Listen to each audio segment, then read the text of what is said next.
গল্পের নাম রেডিওর শেষ সম্প্রচার। গ্রামের নাম চাঁদপুর। জায়গাটা শান্ত, নিরিবিলি, কিন্তু একটা জিনিস নিয়ে সবাই অদ্ভুতভাবে চুপ। পুরনো একটা রেডিও টাওয়ার। অনেক বছর আগে সেখানে একটা লোকাল রেডিও স্টেশন ছিল।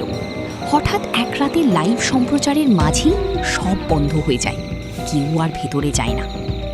এই গল্পটা অর্ণবের। অর্ণব ছিল ইউটিউবার। ভূত প্রেতের জায়গা এক্সপ্লোর করাই ওর কাজ।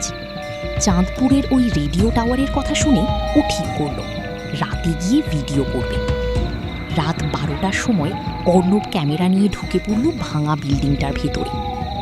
সব কিছু ধুলোয় ঢাকা, কিন্তু অদ্ভুতভাবে একটা ঘর পরিষ্কার। ওই ঘরটা ছিল স্টুডিও। মাঝখানে একটা পুরনো রেডিও সেট আর একটা মাইক। অর্ণব মজা করে মাইকের সামনে বসে বলল, হ্যালো, কেউ শুনতে পাচ্ছেন? কোনো উত্তর নেই। হঠাৎই রেডিওটা নিজে থেকেই অন হয়ে গেল। তারপর একটা কণ্ঠ ভেসে এলো, আপনি দেরি করে ফেলেছেন। অর্ণব চমকে উঠল, কে কে বলছে?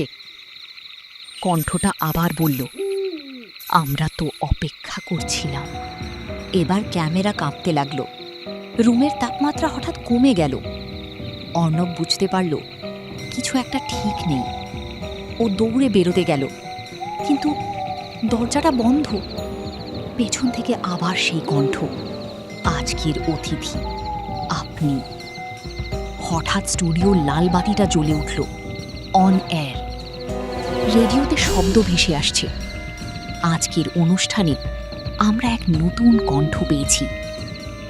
অর্ণবের গলা শুকিয়ে গেল। তারপর রেডিও থেকে শোনা গেল অর্ণবের নিজের গলা, আমাকে বাঁচাও, আমি এখানে আটকে গেছি। কিন্তু অর্ণব তো কিছু বলেনি।